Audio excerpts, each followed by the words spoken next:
Perfect. We definitely give thanks to the life giver and the keeper of life, Emperor Haile Selassie the First. We give thanks for your presence with us in all joy and happiness, in upfulness and harmony. Of course, you know, this is another edition of the Tiger's Nest. This is a very special edition of the Tiger's Nest. Although, you know, this is Radio Anu, we will be definitely bringing to you a level of understanding when it comes to what's taking place in the heavens, that yes, we will be producing a video to go with what we're saying as well in the very near future. Something similar to what we did on the program directly dealing with Hadrian's Pantheon. So, family, give thanks for your presence. You're done now. God in flesh is with us, so we glorify the Melchizedek man. We give thanks for the order that he has given us. We give thanks to the Father and Mother of creation. Negus and Agas. We give thanks to Ababa, Janai. Yes, the ever-living Exeter the Madanialam. Glorify Oliabud, Wemine Feskidos, the terror of the earth, Haile Selassie, King Rastafari, Eternal Father, Most High, Selassie, Jah, Rastafari. I give thanks for each and every one patiently awaiting us. Of course, you know, the Tiger's Nest is a program that comes to you every Monday, Tuesday, Wednesday, and Thursday at the 7 p.m. hour, Eastern Caribbean time, Eastern Standard Time. And of course, I am your humble servant, your humble host, the Honorable Priest Isaac, just keeping a joy with you. And let me just remind you that it is just a few days away. So I'm sure that everyone has their Zoom link by now. No? You don't have your Zoom link? I'm sure you do. Who doesn't have their Zoom link? Family, if you don't have your Zoom link, you can just zoom on in. This is the time to start zooming now. You know, no slow hokey pokey business here. We're talking about Roadrunner, Zoom. We need to get your links right away so you could be in the position to sit in and sup in with us. I'm talking about on Sunday, the 30th day of April, 3 p.m. sharp. That's the afternoon time. Eastern Standard Time, mark you. Eastern Caribbean time, mark you. Make sure that you are there with us. You know, and of course, you know, I'm going to encourage you to set up the living room. You know, the living room. You know, you have a living room and a dining room. I'm digressing a bit, but we're still on track because we're teaching. You know, you have a living room. Now, who set up the house for us? We got to keep this in mind. We're a people, we talk about being independent and we're free and all of that stuff.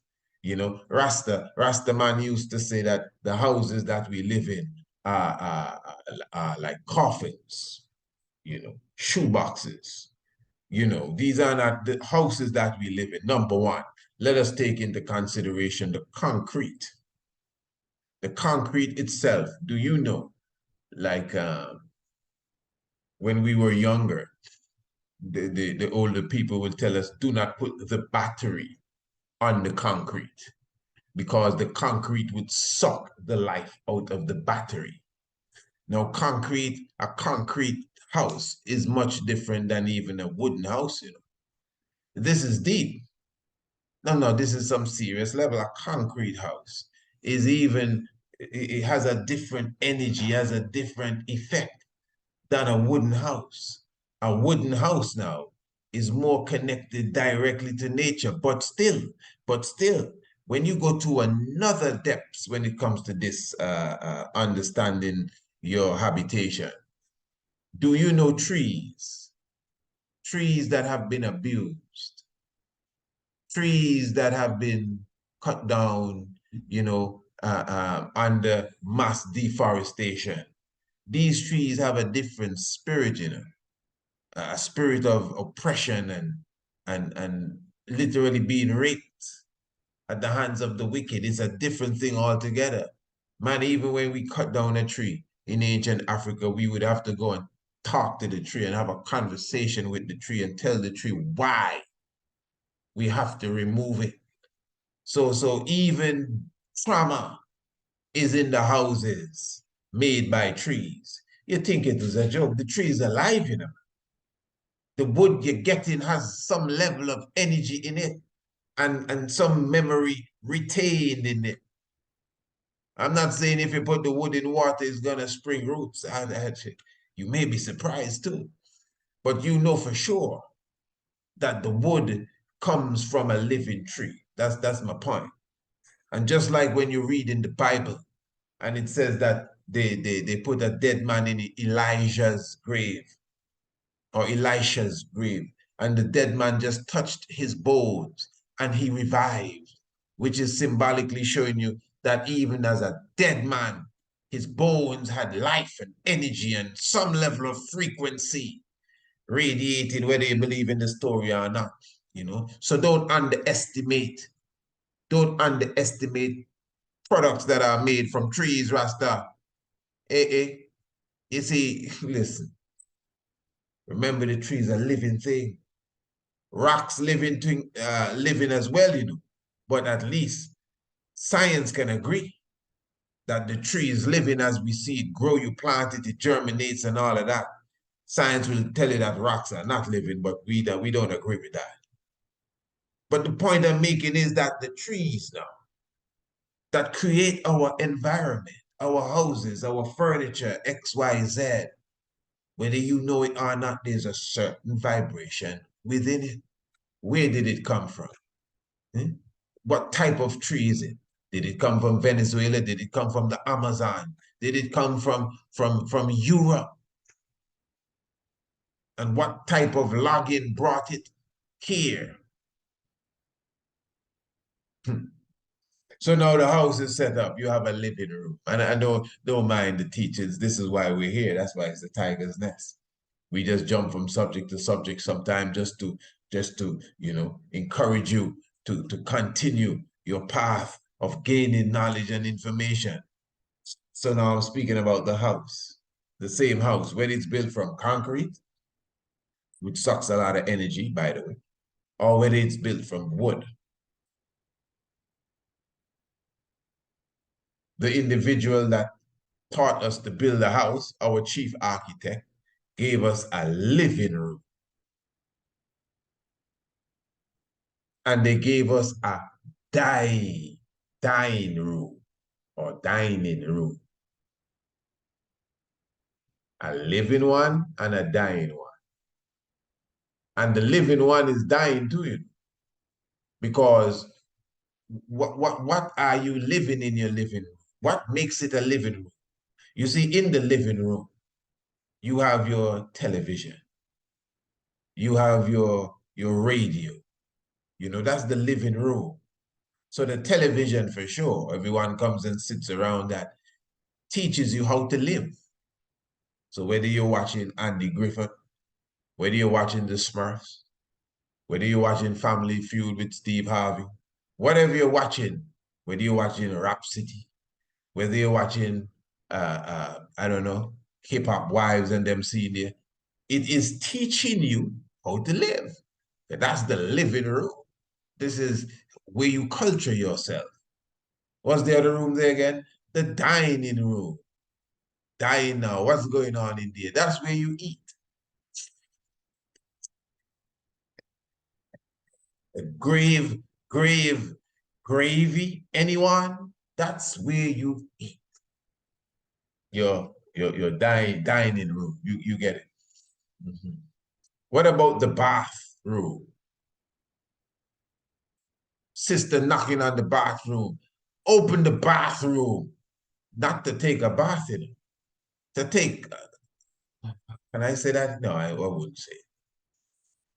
She wants to defecate in the bathroom. What kind of insane thing is that? Sister, you can't defecate in the bathroom. People wash their skins in there.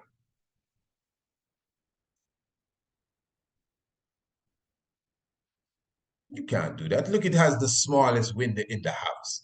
There's hardly any ventilation.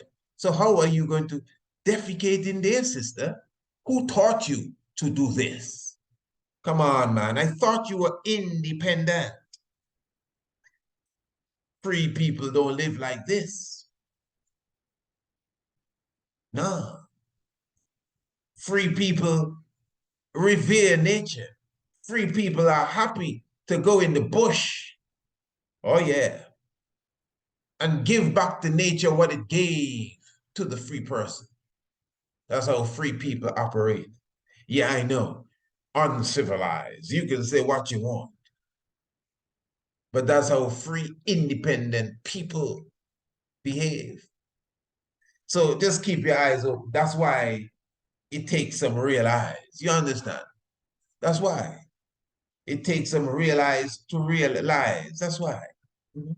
So everything in the house structure is set up, weird.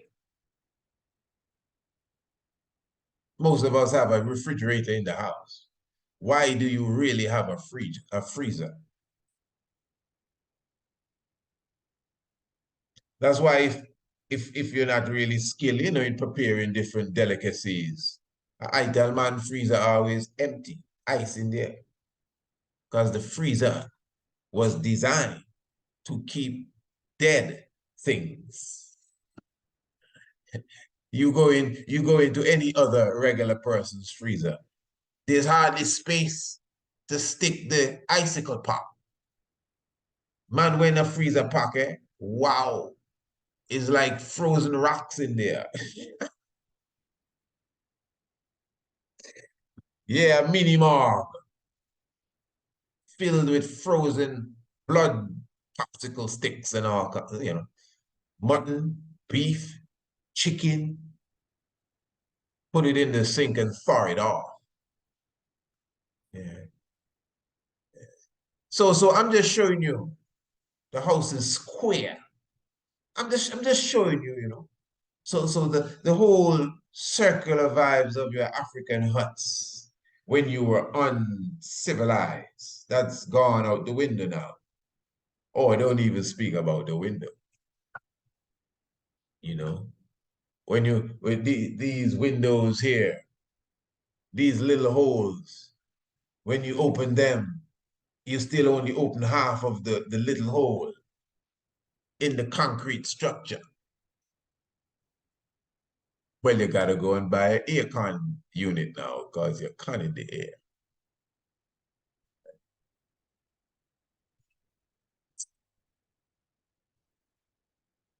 So as simple as even down to the house. Family, these people here, why do you eat with a knife and a fork? Let me give you a challenge as an idle eater. I challenge you. Once you're not eating animals, I promise you, you neither need a knife or a fork. Yes, a fork can be convenient, don't get me wrong, but you don't need it. You can eat almost anything you prepare with a spoon or with your hands. The knife and the fork is real barbarism. The fork is to stick the animal and keep it still. I'm telling you, the steak and the chicken and the turkey, and then the knife now is to come and rip it down as etiquette as it because you hold the knife in your how you go again now. I don't even remember which one it is. I think you hold the fork in your left hand. Always the other way around. Man, I used to know that. I actually used to know that. And I would have practiced that. But we not do them things in so long now. Knife and fork, buckle and cork. That's the way you spell New York. Yeah. Yeah. So anyway, as I was saying about 10, 15 minutes ago, I digress. But it's all right. This is the tiger's nest. We are allowed to digress and carry you to different realms of knowledge and information and give you the best. Again, the tiger's nest. So as I was saying,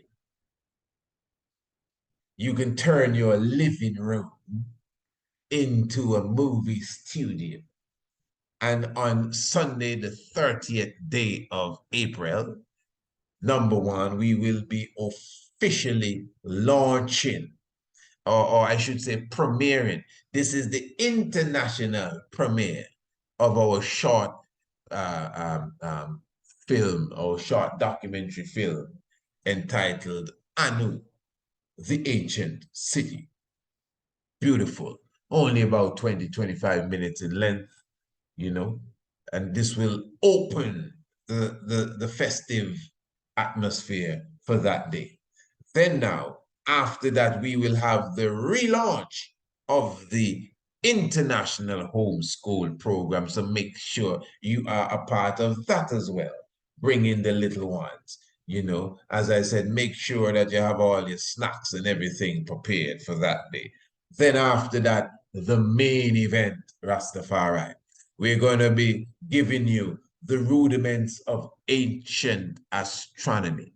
And this will come in the form of a lecture as well as the launch of the certified online course. So when you are done with the online course, you will get your certification, not on Sunday, you know. We're launching it on Sunday, you know, and we'll be giving you all the details on Sunday. You'll get all the understanding of the prices and everything, and exactly what the course will definitely, you know, entail, and how the length of time and all that you need to know. Or you can even contact us for more information as it relates to that. But on Sunday, you will be you would leave well equipped with the knowledge of exactly how you can be a part of this, you know, much needed course in ancient astronomy, which again leads to the study of archaeoastronomy, of which I am certified in, and of course, astrotheology. As a priest, I mean, you have to understand that the heavens declare the glory of God. You comprehend. So we are very thankful for those who have already received their Zoom link, and I am encouraging each and every one to just contact us and let us send you that link. Or, well, you know, it's up to you. You can take the link off of the poster that you would see on different platforms. It is just up to you. And but for me alone, I would contact the sender and let them send it to me. Good, very good. So again, family, give thanks for your presence with us, and give thanks for the life giver, and give thanks for the keeper of life in all good doings and sayings. Now, what I want to do this evening, I want to highlight exactly how an individual could understand their born day chart, or what an individual may call their natal chart. Now, this is a very simple thing, because individuals, of course, would be very attached to the sign that they are a part of. So in other words, if an individual is, let's just say, Aries or Sagittarius or Aquarius, whatever they may be, they, of course, hold on to that sign, and they may attach themselves to some sort of astrological readings, regular readings, or some astrological society that would assist them, pardon me, in understanding who they are, their inner self, and, you know, their character, and maybe their traits because of their sign. That is very important. Now, as you would know, I myself, as an ancient astronomer, I would have clearly showed my students that astrology, although it means well, and its root concept is very true, and when understood is extremely pure, But because modern day astrology or the astrology society, whoever runs this stuff, because it is not aligned with the living astronomy of the heavens, its readings, which are intended to be genuine, will definitely be misleading. And that is why I would refer to it as a horoscope, not a horoscope, and an astro misguide, and not an astro guide, and not in any smirky way, but standing up for a truth that needs to be stood up for. And, you know, this is why, again, ancient astronomy is very key. And even in our course on ancient astronomy, this is why we begin with a historical outlook and bring it down to a level where everyone can understand. All right. So again, give thanks for everyone who's with us this evening.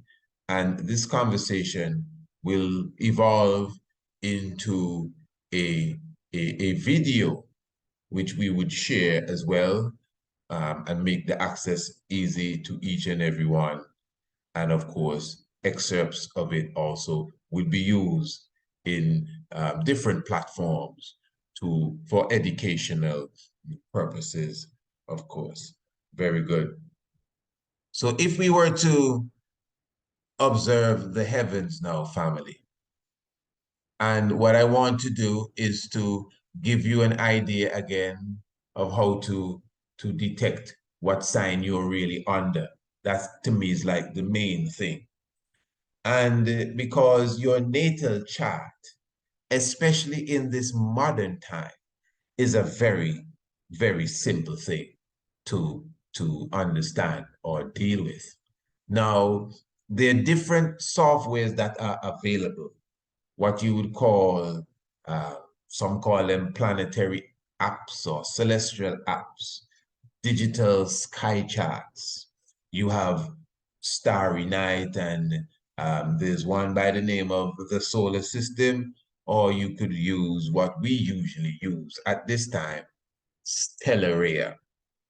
Now, from my observation, these apps are extremely on point, down to the smallest and down to the correct number of visible stars and with their position, because obviously they were created using some level of high technological photography, which has been brought into this realms of the computer or computer science. That's really what it is. So it is correct and it is on point, down to the minute, down to the hour, down to the day. I can testify for that because it has been designed like that. You know, that is why we know when an eclipse is going to happen and where, even if it's 20 years from now, because we follow the mathematics of the movements of the heavens. You know, we know what an eclipse cannot happen unless the moon is on its node, you know, which is where the moon ellipse basically would cross over the orbit of the earth. Now that is very, very important. So that is when you get the eclipse, and all of this happens when we actually do the science. Now, again, when you were brought into this earth, and I'm just going to give you a simple example. So when you utilize stellarium, it's a very simple thing. It is set up in a way, all you have to do is to pinpoint where you were born, where you were viewing from, which is a very important position as well. And then, of course, the correct time is quite important.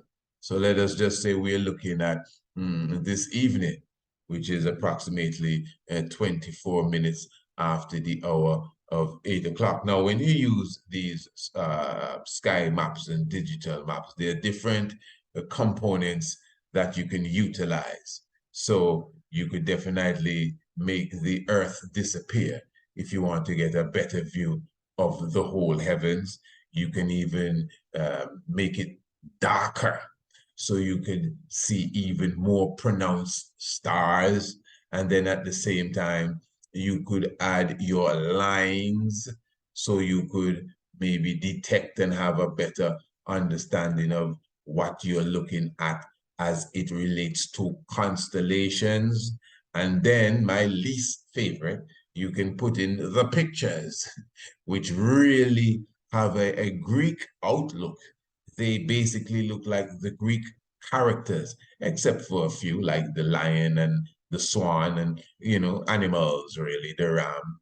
But those who would have, the artists that would have drawn the images that you see in a lot of astrological and even astronomical accounts are obviously Greek versions of them. So we utilize these pictures basically to assist ones who may not be as versed as others in detecting the constellations.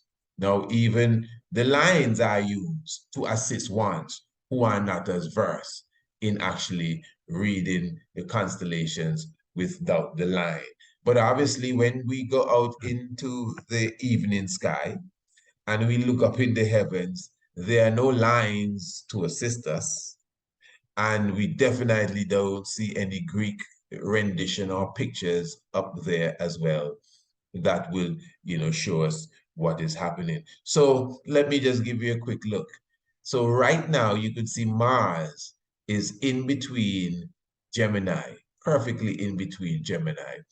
And Gemini represents male and female. Well, I wouldn't say perfectly. Let me not say perfectly, but it's in the middle of Castor and Pollux.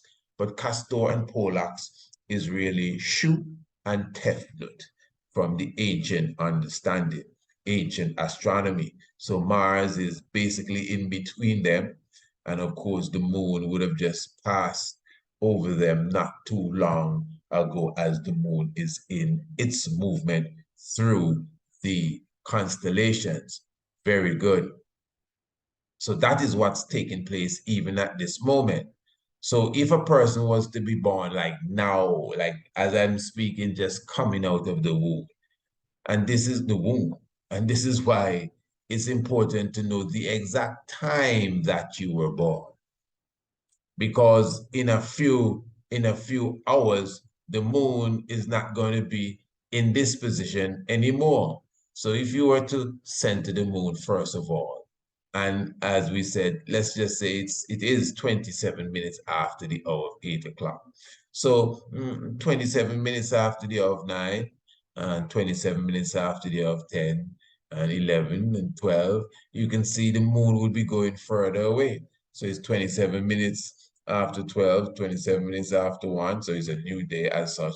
After 2, 3, 4, 5, 6. So by 6 o'clock, by 6 in the morning, when the sun is looking to rise, the moon would have already reached into a new constellation, which is the constellation that they call the Crab, which is really Cancer. So in a few hours, the moon has left Gemini and gone into Cancer. So 6 in the morning, from even the evening about this time here, when you had 8:28, in fact, at 7:28, at 6:28, which is just about sunset today, and 5 and 4, which is about 4 hours ago. So 4:28, you can see the moon was just right close to the star known as Pollux. And even about 2 o'clock, let's just say midday today, or even earlier this morning,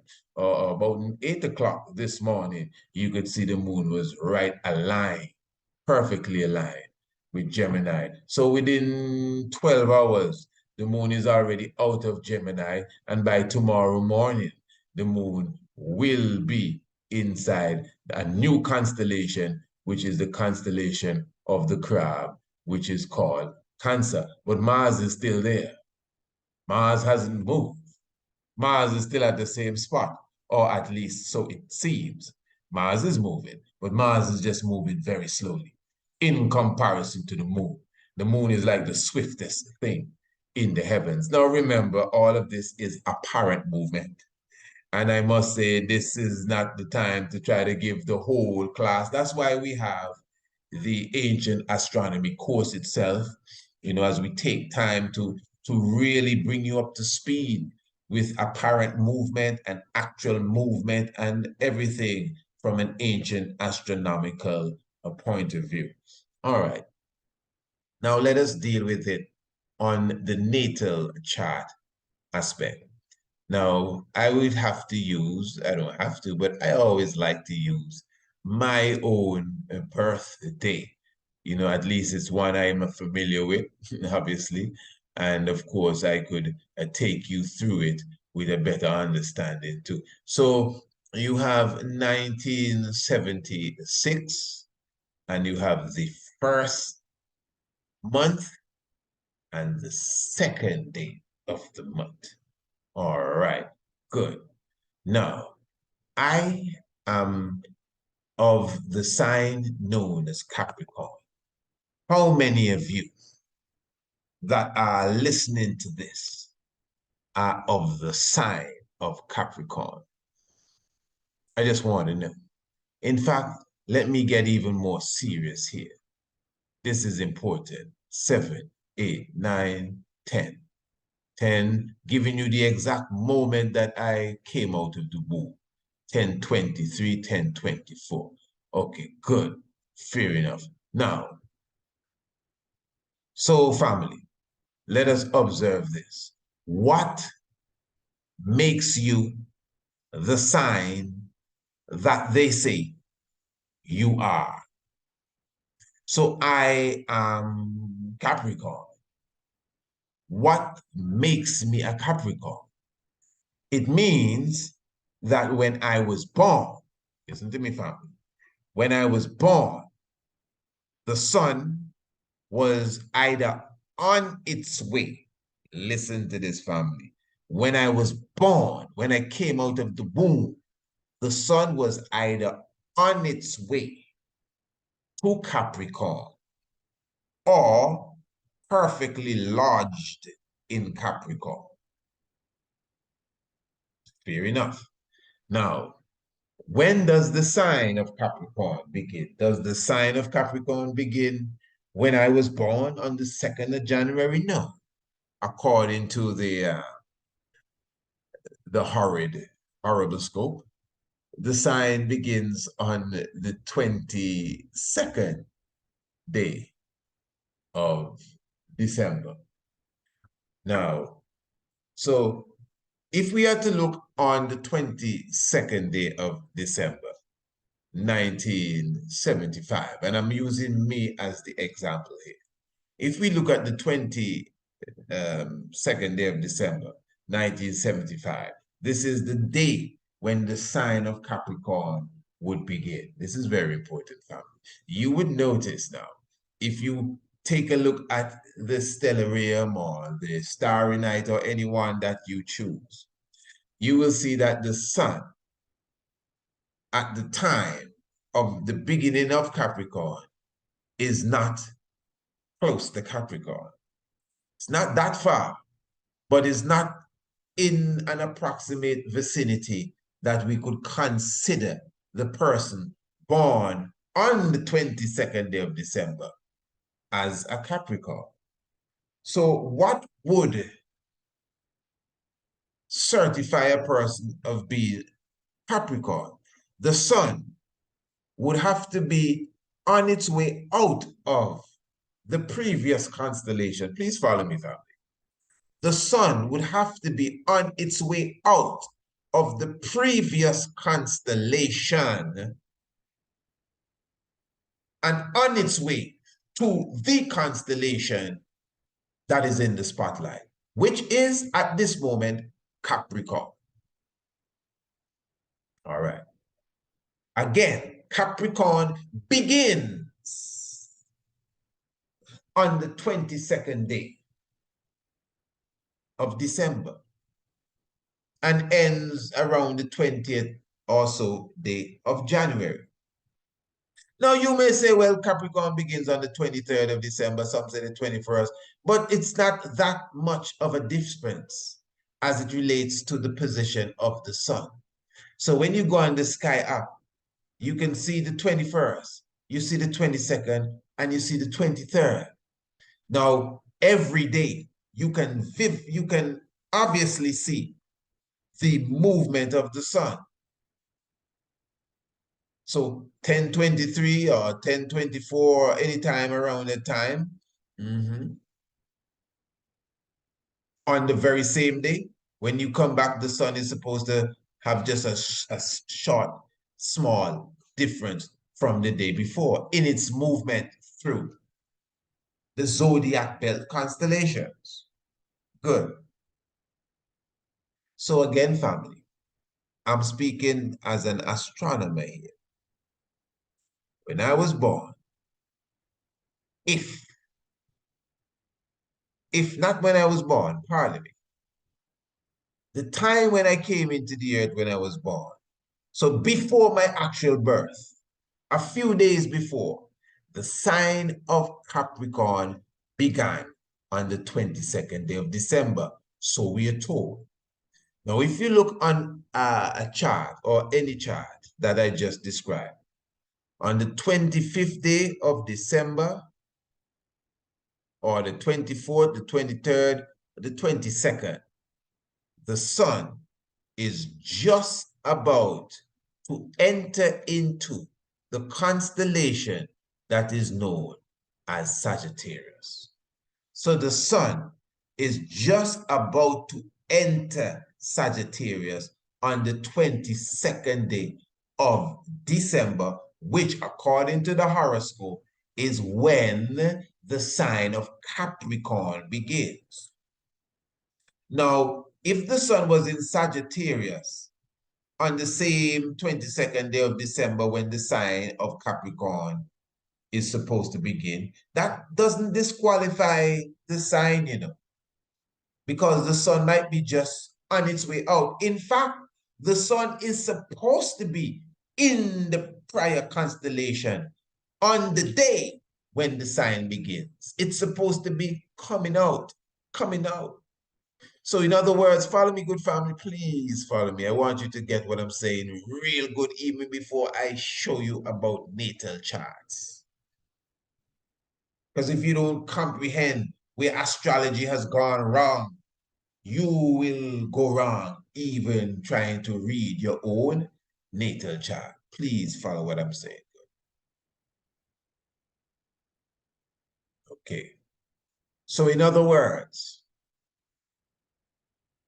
look at the date, 1975.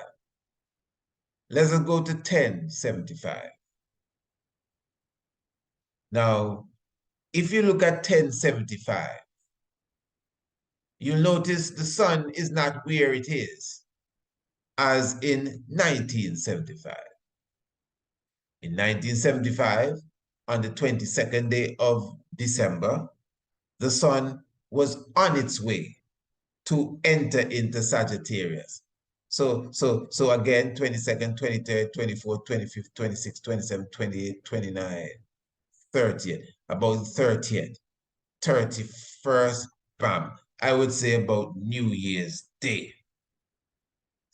You could say that the sun is basically lodged inside of Sagittarius. Now I'm trying to show you on New Year's Day 1976 where the sun was is where the sun is supposed to be if the 22nd of December is the beginning of Capricorn. I hope this is school here. Let me repeat again. This is how you detect the sign. This is how you judge what sign a person is of. It has to do with where the sun is and where it's going. So again, if you are of the sign of Capricorn, remember Capricorn people are not people that born on the 2nd of January. Capricorn people are people that are born between the 22nd of December and the 19th or 20th of January. These are people within that 30-something days. All of these people that born somewhere in that time, whichever year, these are considered Capricorn people. And I'm showing you that the Capricorn sign means that when it began, the sun was on its way out of the previous sign, which is Sagittarius, going towards the same Capricorn. This is very, very, very important. So just understand the energy, my family. Because in this modern time, and this is what happens, astrology is utilizing an old chart that is about 800, 900 years old. It's a simple thing. Astrology is utilizing an old chart that is about 800, 900 years old. Let me prove that to you. Back again to the 22nd day of December, 1975. All right. Back again to the 22nd day of December, 1075. The same day, 900 years ago, you would see the sun in a position here, leaving Sagittarius. So 900 years ago, if you were to say Capricorn, the sign began on the 22nd day of December, you would be correct, or at least very close to it. Maybe a day or two off, but you would be correct, basically. Because it's obvious. You can see the boundaries of the sign. And from the 22nd, 23rd, 24th, 25th, 26th, 27th, 28th, now all of this 29, all of this is the sign of Capricorn. The sun doesn't have to be in any one of the signs. The sun, in fact, is not in a sign at this time. It's actually between the previous constellation, which is Sagittarius, and it's on its way to the next constellation, which is Capricorn. That is why that season is considered the season of Capricorn. But that is only valid about 900 years ago, because every 72 years, the sun moves 1 degree in what is known as the precession of the equinox. Every 72 years, the sun will be 1 degree later than it is today.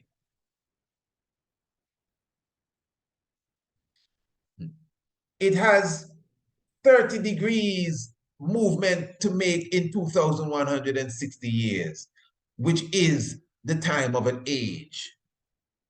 So this is why in 900 years, not to complicate you, this is why in 900 years, the heavens cannot be the same. Astrology is not up to speed with the movements of the heavens. I refuse to take back that word because I haven't come across any real astrological reading that speaks the facts, especially when they're telling you where Mars is, the moon and the sun, especially the moon and the sun. And eclipses taking place, and they're telling you that it's in the constellation of Libra when it's really in the constellation of Scorpio, because they're not even looking at stellarium. At least that. They're looking at some chart. And I'm telling you, it is not stellarium that fuels us here. We only utilize these apps to assist us, yes, to some degree, but to more so assist those who may not be as literal or literate in the heavenly movements as some others in reality. So in other words, we can just go and look up in the heavens and say, yeah, look, the moon there inside of Gemini, or that is Mars over there, wherever it is. Or we can even tell you what constellation the sun is lodged in because of where the moon is when it's full. In the early days, that is how I used to be able to tell you where the sun was. It depended on where the moon was when it was full. Because when the moon is full, it's at an exact 180-degree angle away from the sun. So whatever constellation the moon would be in and the full moon, which I could look at, that's where the sun was totally 180-degree in the day. That was when we just started to delve into this, astronomy, before we even saw a sky app, before we even saw a computer sky app. So the point I'm making is that the astrology that associates you with your sign would be correct 900 years ago. But today, it is several degrees off, at least 10 degrees off, which seems to be equated to about 10 days, like a degree a day. Maybe it's like 30 months, 30 days, pardon me, 31 days, and so in that months here. And it's 30 degrees for every constellation, every house, not necessarily the constellations, because you can see some even look like they overlap some, but they all have a 30-degree house. Scorpio shares the same house as with the serpent holder.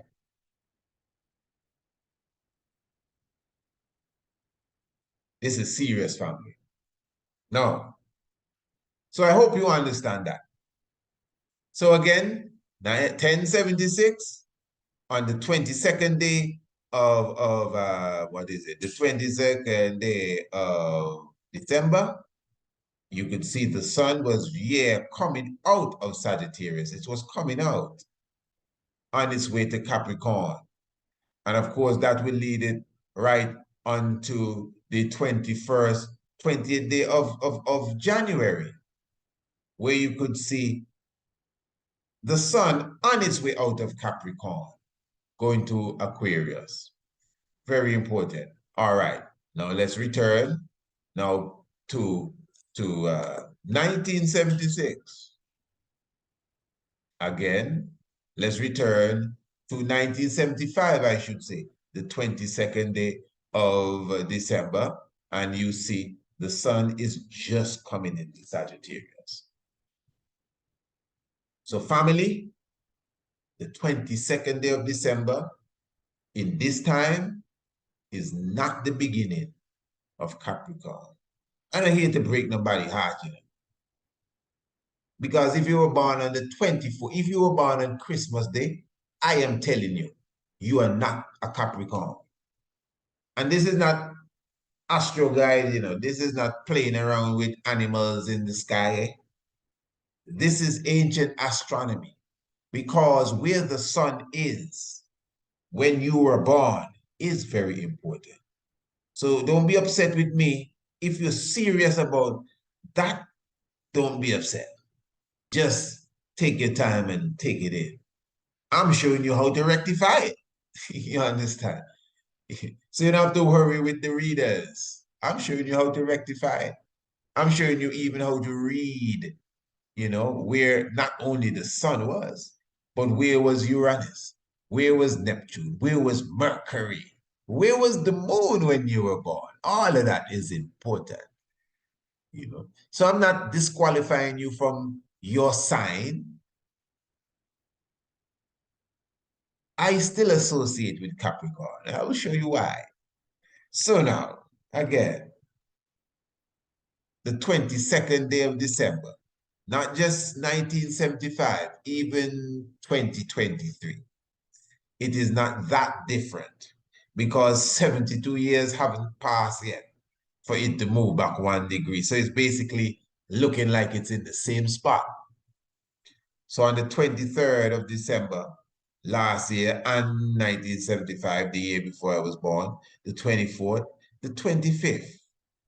See the difference? The 25th is when the sun is just kind of getting into Sagittarius. And again, the 26th, the 27th, the 28th, the 29th, the 30th, 31st, the 1st. I would say somewhere between the 1st and the 2nd. somewhere between the 1st and the 2nd, or even the 3rd, this is when the Capricorn sign is looking to begin. Because if you understand the constellation, this is why we don't really work with the Greek stuff, because they drew it wrong. This is the head of Sagittarius on the 3rd of January. 2nd, 3rd, bam. You see, the sun is kissing, literally kissing the forehead of Sagittarius. Then now, you would have the 4th. I want you to check it good, eh? The 4th on the 4th of January. So anybody that's born on the 4th of January, eh? If you're born on the 4th of January, just know when you were born, no matter how old you are, you can't be that old to go against what I'm saying here. When you were born, the sun was inside of the head, literally inside of the head of a constellation known as Sagittarius, which is a very important constellation. It's a man with an arrow and the crown. So the fact that the sun was inside of his brain, that is very, very powerful. As I said, the 3rd of January, it appears as if the sun was kissing the head. These things are key. 2nd of January, that is the time I was born, the sun is just looking to kiss the head, like kiss the forehead, the pineal gland of Sagittarius. But on the 4th, the sun was inside of that, glowing. Now, 5th, 6th, even the 7th, 8th, it is somewhere around there, family. I would judge and say, well, look, the sun is coming out of Aquarius and on its way to Capricorn. Now, if you observe now, when I came into the world, when the sun was on its way to Capricorn, Mars, Mercury, of course, Mercury, a lot of things was happening when I came in here. Number one, it was a new moon, a new moon ushered in, and I coming into the earth, as you could see right here, the first exactly 24 hours before, it is a perfect alignment with the moon and the sun. Mercury was ahead going into Capricorn. So at the time of the birth, because you see the moon is moving swift. So watch the sun. When you see the sun approaches Capricorn, Mercury literally makes a retrograde movement inside a Capricorn. Bam. Just before the sun steps into Capricorn. So you see, I never put Capricorn aside, Never, ever, ever, because you're not related to one sign. That's the problem with some level of astrology too. So when you were born, check the heavens and see where all the planets were. Look at where Mercury was. Now, Mercury was just basically between Sagittarius and Capricorn. But again, as I came out of the womb, as the sun was approaching the sign that I'm said to be a part of, Mercury entered the sign, the so-called goat, which is a unicorn. And you could see, if you observe it, that Mercury would have slowed down. Mercury just slowed down and turn around and go around the same sun. All of that is important. And Venus followed after by the time the moon came around for a next cycle, which is the next month. You see the Venus entering into the same constellation of Sagittarius. So when you read signs, when you go deeper into reading, it's not just about, your rising constellation. I don't speak them languages there. And your rising star and this decan, and I don't speak them languages, Rasta. What I speak is that by the time the moon came around a second time, It did the same thing that it did with the sun, but this time it did it with Venus. So Venus is actually in the space of the sun, where the sun was exactly a month or so prior when the moon passed through. You understand? And as I said, yes, Mercury. Now remember, Mercury being named after this god that moves fast is not by mistake. Mercury is the swiftest of the planets. 88 days to go around the sun. That's Mercury. So the power therein now, that is why the Greeks and the Romans would make you see Mercury as this messenger moving swift. And they learned that from ancient Kemet, by the way. You know, but I'm saying now, you are seeing here, you would see just the whole science of Mercury. You know, I love it, how it just goes into Capricorn, takes that energy and just comes back around the sun in retrograde, as they say. You know, and I delight in that, even at the time when I came into the earth. So basically, this is how you at least detect the chart. And that is just the detection of the chart. And then reading it is another thing. Because to read it now, you'd have to really understand what it is the constellation stand for. You'd have to comprehend what it is these planets stand for. You'd have to even understand their makeup and their energy, etc., etc. So even at my birth, you had Jupiter, the god of the planets, just shadowing and basically under the wings of Pisces, the constellation of Pisces. And of course, you know, Pisces is the fish, and that represents even the age that we are in, the Pisces age. And then, of course, as I said, Mercury and the moon were together, and Venus was just coming out of Libra and going under the serpent holder. Yes, and just above the Scorpion, got to keep all of that in mind. As I said, Uranus was directly there with Virgo, the Virgin, and again, that is at the birth or coming into the earth. Saturn was lodged nicely in Kepler, also known as the crab that they call Cancer. You know, no Cancer here at all, as we said, Kepler. Mars was well lodged in the Bull constellation, not too far from the Pleiades, very important. And basically that's a good idea of what was taking place in the heavens, even at that time when we came into this vicinity here. So family, again, yes, when you go and you visit these charts, visit them with an understanding that you're dealing with ancient astronomy now. You know more on the regular astrological levels.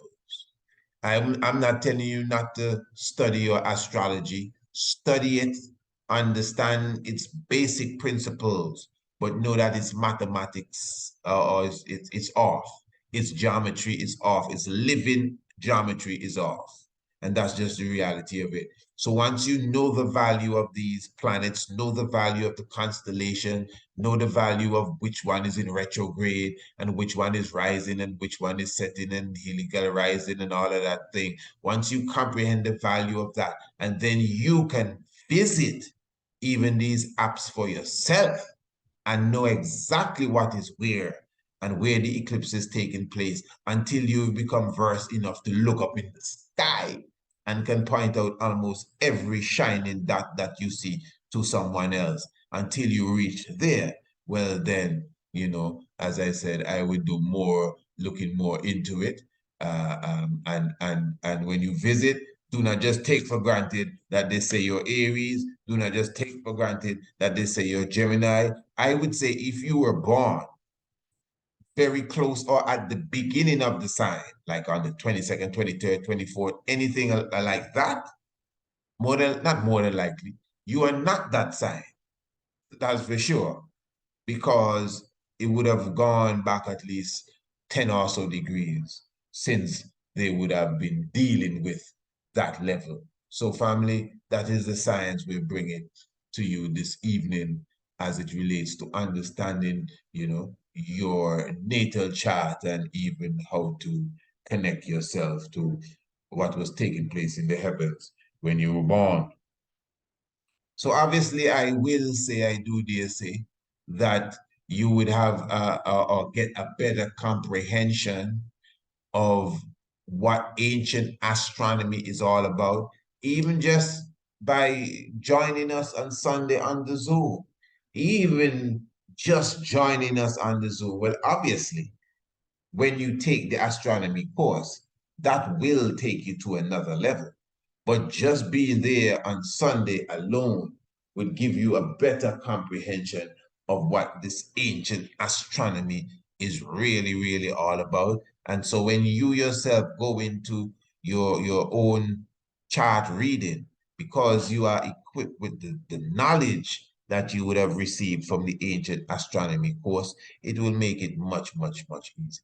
So make sure you get your Zoom link, family. Contact me for the Zoom link, priestisaacinstitute@gmail.com, and let us get together on Sunday. Remember, we are officially launching the international certified astronomy, ancient astronomy course entitled The Rudiments of Ancient Astronomy. 3 p.m. sharp.